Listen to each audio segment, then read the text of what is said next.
செலுக்காடி ஆரம்ப பள்ளியின் 34வது ஆண்டு விழாவும்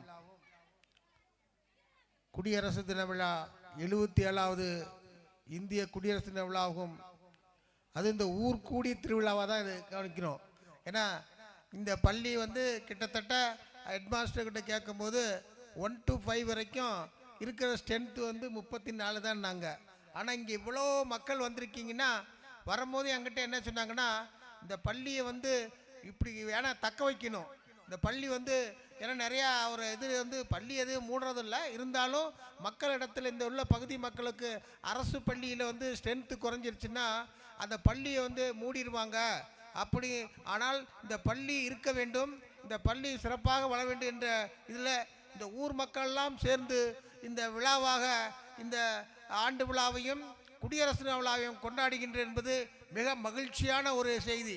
ஏன்னா அந்த அளவுக்கு அந்த ஆர்வமாக இருக்கிறதுனால தான் இந்த அளவுக்கு ஏன்னா எந்த அரசு பள்ளியிலும் ஆண்டு விழா நடக்கும்போது மாணவர்களை தவிர பெற்றோர்கள் வரவே மாட்டாங்க.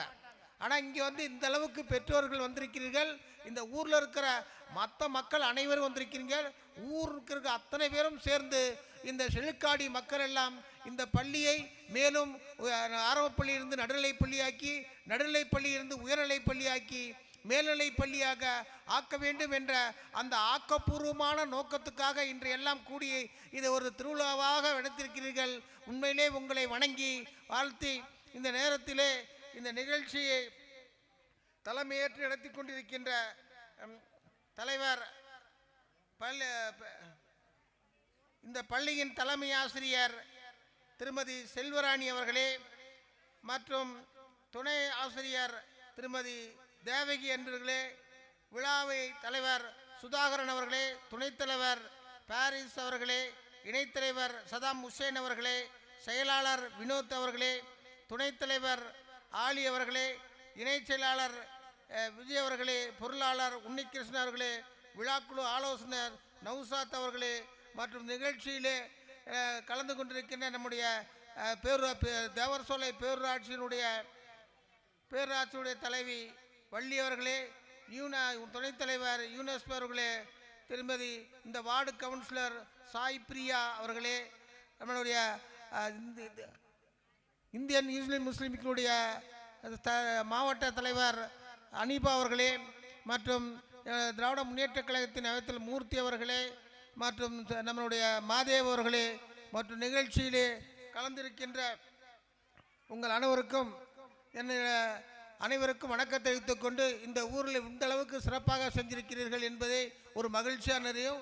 அதுவும் பழங்குடியர் மக்கள் அதிகமாக படிக்கக்கூடிய பள்ளி, பழங்குடியர் மக்கள் அதிகமாக இருக்கிறார்கள் என்ற நோக்கத்திலே இன்றைக்கு முன்னாள் மாணவர்கள் ஊர் மக்கள் எல்லாம் சேர்ந்து இது பண்ணியிருக்கிறீர்கள். உங்களிடத்திலே ஏன்னா இந்த அளவுக்கு ஒரு ஆர்வம், அதாவது கூடலூர் கல்வி மாவட்டம் இன்றைக்கு சிறந்த கல்வி மாவட்டமாக தமிழ்நாட்டிலே இருக்கிறதுக்கு காரணம் என்ன? பெற்றோர் ஆசிரியர் சங்கம், இந்த மேலாண்மை குழு மற்றும் மாணவர்கள் ஆசிரியர்கள் இந்த முக்கூட்டு அந்த இதைதான் இன்று சிறப்பாக இருக்கிறது. அதுவும் இந்த பள்ளியிலே சிறப்பாக நீங்கள் செய்வீர்கள். இந்த பேரூராட்சியிலே இயங்கிக் கொண்டிருக்கிற இந்த பள்ளி மேலும் மேலும் நிச்சயம் நன்றாக வளரும். ஆகவே இந்த நேரத்திலே நம்ம மாணவர்கள் அதிகமாக அரசு பள்ளியில் நீங்கள் மாணவர்களை சேர்க்க வேண்டும். தமிழ்நாடு எடுத்துக்கொண்டால் இன்னைக்கு கல்வி சிறந்த தமிழ்நாடு, புகழ் கம்பன் பிறந்த தமிழ்நாடு, வள்ளுவன் தன்னை உலகுக்கு தந்து வான்புகழ் கொண்ட தமிழ்நாடு, நெஞ்சை அள்ளும் சிலப்பதிகாரம் என்றோர் மணி ஆரம்புடைத்த தமிழ்நாடு என்பதற்கு தமிழ்நாடு அந்த அளவுக்கு இன்றைக்கு கல்வியிலே சிறந்திருக்கிறது. இந்த அளவுக்கு நாம் வந்திருக்கிறோம்னா, ஏன்னா இங்கே கூடலூர் அதுவும் ஜாதி மதம் இனம் மொழி எந்த வேறுபாடு இன்றி அனைவரும் மனுஷன் என்கின்ற ஒரே உன்னத நோக்கத்தோடு வளர்க்கக்கூடிய ஒரு பகுதி கூடலூர் சட்டமன்ற தொகுதி. இந்த தொகுதியில் இருக்கிற மக்கள் எதையுமே இங்கே அதே மாதிரி டிஸ்கிரிமினேட் ஜாதின்னு யாருக்குமே தெரியாது. அந்த அளவுக்கு தான் நாம் வாழ்ந்து கொண்டிருக்கின்றோம். அந்த அளவுக்கு சிறப்பாக வாழக்கூடிய ஒரு பகுதி.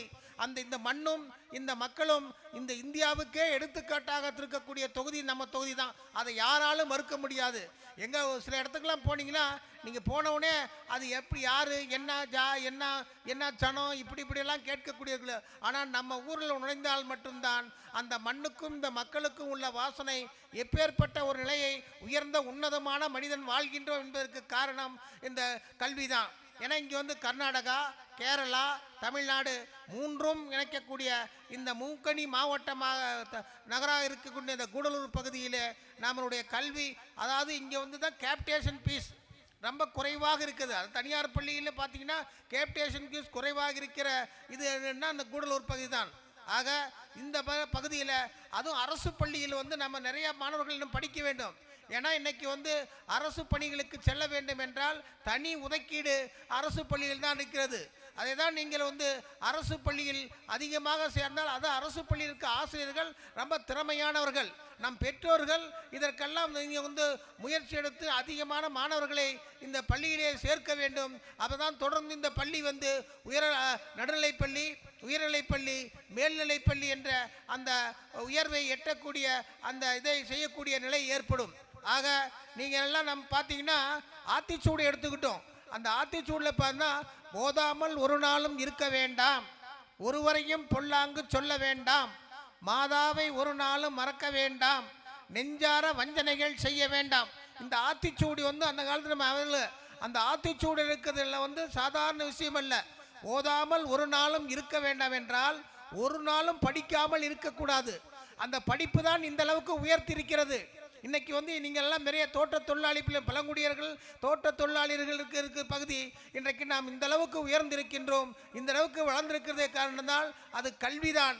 ஆனால் அந்த கல்வியை நாம் எப்பேற்பட்ட கல்வியினை பெற்றால்தான் இந்த நிலைக்கு உயர்ந்திருக்கிறோம். தமிழகம் இன்றைக்கு இந்தியாவுக்கே ஒரு முன்மாதிரியான மாநிலமாக கல்வியில் இருக்கிறது என்றால் அதற்கு காரணம் அந்த படிப்பு தான். அதற்கு நம்ம தமிழக முதல்வர் தளபதி மு.க. ஸ்டாலின் முதலமைச்சராக பொறுப்பேற்ற 2021 இதுவரைக்கும் எவ்வளவு கல்விக்காக செய்திருக்கின்றார். அதாவது கல்விக்காக செய்திருக்கிற திட்டத்தில் வந்து அற்புதமான திட்டம் வந்து அந்த காலை சிற்றுண்டி திட்டம். இங்கே வந்து 1லேருந்து 5 வரைக்கும் படிக்கின்ற மாணவர்கள் இருக்கிறீர்கள். எல்லாம் தோட்ட தொழிலாளி பிள்ளைகள், அதிகமாக ஏழை தொழிலாளர்கள் இருக்கக்கூடிய பகுதி. இந்த பகுதியில் நீங்கள் காலையில் 7-8 மணிக்கெல்லாம் 6 மணிக்கெல்லாம் வேலைக்கு போகணும். அந்த வேலைக்கு போகிற நேரத்தில் வந்து பிள்ளைங்களுக்கு சாப்பாடு செய்து கொடுக்க முடியாது, அவர்களை சரியாக கவனிக்க முடியாது. இந்த மாதிரி ஒரு சூழ்நிலை இருந்தது. இதையெல்லாம் போக்க வேண்டும் என்றது ஒரு உன்னத நோக்கத்தோடு தான் நம் தமிழக முதல்வர் என்ன செய்தார் அவர் என்றால் அந்த காலை சிற்றுண்டி திட்டத்தை கொண்டு வந்தார். அந்த அற்புதமான திட்டம் அது ஒரு சாதாரண திட்டம் அல்ல. காலையிலே உணவு நாமெல்லாம் படிக்கிற காலத்தில் நமக்கு வந்து அந்த மதிய உணவு மட்டும் கிடைக்கும். ஆனால் இன்னைக்கு வந்து அந்த காலை சிற்றுணவு திட்டம் வந்து ஒரு மகத்தான திட்டம். அதுவும் ஆரம்ப கல்வியில் அந்த குழந்தை வந்து அதாவது பசி வந்தால் 10ம் பறந்து போகும் என்று சொல்வார்கள். ஆக அந்த காலையிலே அந்த குழந்தைகளுக்கு நல்ல ஊட்டச்சத்தை கொடுத்து அவர்கள் உன்னதமான ஒரு மனிதர்களாக உருவாக்குவதற்கு அந்த காலை சிற்றுண்டி திட்டம் ஒரு சிறப்பான திட்டம். அதே போல் அதை விட கல்விக்கு என்ன நமக்கு கூட அந்த மகளிர் உதவி திட்டம் 1000 ரூபாய் மகளிர் உரிமை தொகை, அதுவும் ஒரு அற்புதமான திட்டம். இதை விட பள்ளிகளுக்கு கல்லூரிக்கு செல்கின்ற மாணவிகளுக்கு, கல்லூரியில் செல்கின்ற மாணவி பள்ளி முடித்து ஆரம்ப பள்ளியை முடித்து நடுநிலை பள்ளியை முடித்து மேல்நிலை பள்ளியை முடித்து செல்கின்ற அந்த மாணவி கல்லூரிக்கு செல்லும் போது தமிழ் புதல்வி என்ற திட்டத்தின் மூலமாக மாதம் 1000 ரூபாய் வழங்கக்கூடியது அந்த நம்முடைய திட்டம்தான். இந்த 1000 ரூபாய் அற்புதமான திட்டம். அதே மாணவர்களுக்கு மாணவிகளுக்கு மட்டுமல்ல, இப்பொழுது மாணவர்களுக்கும் தமிழ் புதல்வி என்ற திட்டத்தின் மாதம் 1000 ரூபாய் வழங்கிக் கொண்டிருக்கிறது. அதைவிட இன்னொரு ஒரு உன்னதமான திட்டம் என்ன திட்டம் என்னென்னால் நான் முதல்வன் திட்டம் என்னன்னா அரசு பள்ளியில் படித்த மாணவர்கள் அவர்கள் வந்து அந்த அதாவது இன்னைக்கு பார்த்தீங்கன்னா எவ்வளவுதான் படிக்கிறோம், நீ என்ன படிக்கலாம், +2 முடிக்கிறோம், +2 முடிஞ்சு கல்லூரிக்கு போகிறோம், கல்லூரியில் MA BA MSc அந்த மாதிரி பல்வேறு டிகிரியில் வரோம், என்ஜினியர் ஆகிறோம், டாக்டர் ஆகலாம். ஆனால் இதையெல்லாம் இன்றைக்கு நம்ம இருக்கிற சேட்டலைட் வேர்ல்டு, இன்னைக்கு சேட்டலைட் வேர்ல்டில் வந்து டிஜிட்டலைஸ், இந்த டிஜிட்டலைஸ் வேர்ல்டில் பார்க்கும்போது தான் காம்படிஷன் ஹெவியாக இருக்குது. இந்த காம்படிஷனை பேஸ் பண்ண வேணுங்கின்ற என்ன செய்யணும், அதற்கு வந்து திறன் கொடுக்க வேண்டும். அதனால்தான் திறன் மேம்பாட்டு கழகத்தின் மூலம் நான் முதல்வர் என்கின்ற அந்த மூலம் ஒவ்வொரு மாணவருக்கும் பயிற்சி கொடுத்து அந்த யூபிஎஸ்சி தமிழ்நாடு தேர்வு ஆணையம் நடத்துகின்ற டிஎன்பிசி மற்றும் பேங்கிங் எக்ஸாமும் ரயில்வே எக்ஸாம் எந்த எக்ஸாமுக்கும் பயிற்சி கொடுத்து அவர்களுக்கு திறனை மேம்படுத்தி பணிகள் அரசு பணி கிடைப்பதற்கு ஆயத்தங்களை செய்யக்கூடிய ஒரு அற்புதமான திட்டம் தான் நான் முதல்வர் திட்டம். அந்த நான் முதல்வர் திட்டம் சிறப்பான ஒரு இடத்தை பெற்றிருக்கிறது. அதே போல பெற்றோர்கள் 2 பெற்றோர்கள் தாயும் தந்தை இழந்த பெண்களுக்கு குழந்தைகளுக்கு வந்து மாதம் 2000 ரூபாய் வழங்கக்கூடிய திட்டம் தமிழக முதல்வர்கள் கொடுத்து கொண்டிருக்கின்றார்கள். ஆக இவ்வளவு கல்விக்காக ஏன் இதை சொல்கின்றேன் என்றால், கல்விதான் பிரதானம். இன்றைக்கு தமிழகம் இந்தியாவிலே ஒரு முதல் மாநிலமாக கல்வியில் தேய்கிறது. ஹையர் எஜுகேஷனில் வந்து 52% இன்க்ரீஸ் ஆகிக்கிறது. இதற்கெல்லாம் காரணம்தான் அந்த அரசு எடுத்துக்கின்ற அந்த கல்விக்காக ஒதுக்குகின்ற அந்த நிதி, இதெல்லாம் பயன்படுத்தி தான் இன்றைக்கு கல்வி சிறப்பான ஒரு இடத்தை எடுத்திருக்கிறது. அதுவும் நம் கூடலூரில் வந்து இப்போ கிட்டத்தட்ட நம்ம கல்லூரி இருக்கிறது. இந்த கல்லூரி ஏற்கனவே உறுப்பு கல்லூரியாக இருந்த நேரம், உறுப்பு கல்லூரியாக இருக்கும் பொழுது அதிகமான கட்டணம் செலுத்த வேண்டி இருந்தது. அதை மாற்றி நான் சட்டமன்றத்திலே தொடர்ந்து எடுத்த நடவடிக்கையின் காலமாக இன்று அரசு கல்லூரியாக அதை தரம் உயர்த்தப்பட்டிருக்கிறது. ஆக இந்த அடிப்படையிலே கல்விக்காக செய்யக்கூடிய ஒரு அரசு இதை நன்றாக பயன்படுத்தி நீங்கள் எல்லாம் இன்னும் சிறப்பாக செழிப்பாக வாழ வேண்டும். அதைவிட இன்னும் ஒரு முக்கியமான நோக்கம் என்னென்னா, இன்னைக்கு பார்த்தீங்கன்னா இந்த செல்போனை பார்த்தீங்கன்னா, அதுக்கு நாங்கள் போன சேரம்பாடிக்கு போன வெள்ளிக்கிழமை வந்து சேரம்பாடி மேல்நிலைப் பள்ளியில் ஒரு ஆண்டு விழா நடந்தது. அந்த ஆண்டு விழாவில் மாணவர்கள் ஒரு அற்புதமான கலை நிகழ்ச்சி நடத்தினார்கள். அந்த கலை நிகழ்ச்சி என்ன, அந்த ஃபேஸ்புக்கு அந்த செல்போனை பார்க்கறதுனால் ஏற்படுகிற என்னென்ன விளைவுகள், அந்த விளைவினால் என்னென்ன குடும்பங்கள் எவ்வளவு கஷ்டப்படுறது என்பதை அற்புதமாக வடிவமைத்து கொடுத்திருந்தார்கள். அதில் என்ன செஞ்சுருந்தாங்களா பார்த்தீங்கன்னா, அந்த செல்ஃபோனில் பார்த்துக்கிட்டே போனால் வண்டியில் ஒட்டி டிரைவர் பார்த்துக்கிட்டே இருந்தால் ஆக்சிடென்ட் ஆகுது. அதேமாதிரி டாக்டர் வந்து ஆப்ரேஷன் சரியாக பண்ணாத போது அந்த ஆப்ரேஷன் ஆகுது. இப்போ ஒரு செயல் இருந்த செல்ஃபோனை நல்ல வழிக்கு பயன்படுத்த வேண்டும். இந்த ட்விட்டரு, ஃபேஸ்புக்கு, வாட்ஸ்அப்பு, அப்புறம் வந்து இன்ஸ்டாகிராம், இதையெல்லாம் நீங்கள் என்ன பயன்படுத்துறதுனால என்ன அதெல்லாம் தேவைதான். ஆனால் அதை பயன்படுத்துவதில் முறையாக தேவையானதை மட்டும் பயன்படுத்த வேண்டும். அதனால தான் இன்றைக்கி வந்து நம்ம குழந்தைங்க அம்மாமார்களே என்ன செய்றீங்கன்னா, ஆனால் பிள்ளை தொல்லை கொடுக்குது, இது என்ன பண்ணுதுன்னு சொல்லி காரணமாக மொபைல் ஃபோனை எடுத்து கொடுத்து அதை அப்படியே பார்த்துக்கிட்டு அப்படியே போய்கிட்டு இருக்குது. அதனால் ஏற்படுகிற விளைவு சாதாரண விளைவுகள் அல்ல.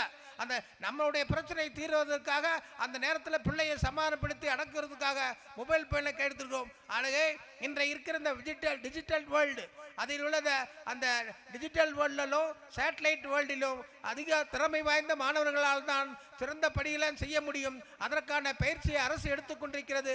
ஆகவே ஒரு சிறப்பு இதாக நான் சொல்கிறேன் என்றால், இந்த மொபைல் ஃபோனை யூஸ் படுத்துவதிலிருந்து அந்த டிஜிட்டல் போக்குவது இதையெல்லாம் நீங்கள் நல்லதுக்காக பயன்படுத்த வேண்டும். அதை வந்து சரியான முறையில் பயன்படுத்த வேண்டும் என்ற நேரத்தில் கேட்டு ஒரு அற்புதமான நிகழ்ச்சி. ஏன்னா ஒரு சின்ன நிலா தான், ஏன்னா ஒரு 33 பிள்ளைங்க படிக்கிற ஒரு பள்ளி. ஆனால் இந்த இங்கே உள்ள அந்த ஊர் மக்கள், இங்கே உள்ள நம்மளுடைய அந்த இது பேரூராட்சி இருக்கின்ற அந்த கவுன்சிலர்கள் மற்ற இவங்களெல்லாம் சேர்ந்து இந்த பள்ளியை எப்படியும் நல்ல நிலைக்கு கொண்டு வரும், அதற்கு இந்த விழா எடுக்க வேண்டும் என்று சொல்லியிருக்கிறீர்கள். எப்படி பேரறிஞர் அண்ணா அவர்கள் அடிக்கடி சொல்வார்கள், தன் சொல்லாற்றலும் செயலாற்றலால் என்ன செய்தார்களோ ஒரு விழா எடுப்பதன் நோக்கம் என்ன, தத்தம் கடலில் மூழ்கி முத்தெடுப்பது தத்தையின் கழுத்தில் கட்டுவதற்கல்ல, தனக்கென வந்த தையலே உழைவர். அதே போல சந்தனத்தை வெட்டி எடுத்து அதை அடுப்பெரிப்பதற்கல்ல, அதை வந்து நாம் பயன்படுத்துவது பூசுவதற்கு. ஆகவே இதை ஒரு விழா எடுப்பதன் நோக்கம், அதை வந்து வெற்றிகரமாக செய்து அதன் பணியை நிறைவு செய்யக்கூடிய அந்த நோக்கத்திலே நீங்கள் செய்திருக்கிறீர்கள். ஆகவே இன்றைக்கு எடுத்திருக்கிற இந்த விழா அற்புதமான விழா. இந்த விழாவினால் இந்த பள்ளி சிறக்கும். மேலும் அடுத்த ஆண்டு வரும்போது அதிகமான மாணவர்களை வைத்து நீங்கள் சிறப்பான ஒரு பள்ளி என்ற பெருமையை பெற வேண்டும் என்று கூறி வாய்ப்புக்கு நன்றி கூறி அனைவருக்கும் குடியரசு வாழ்த்துக்களை கூறி விடைபெறுகிறேன். நன்றி, வணக்கம்.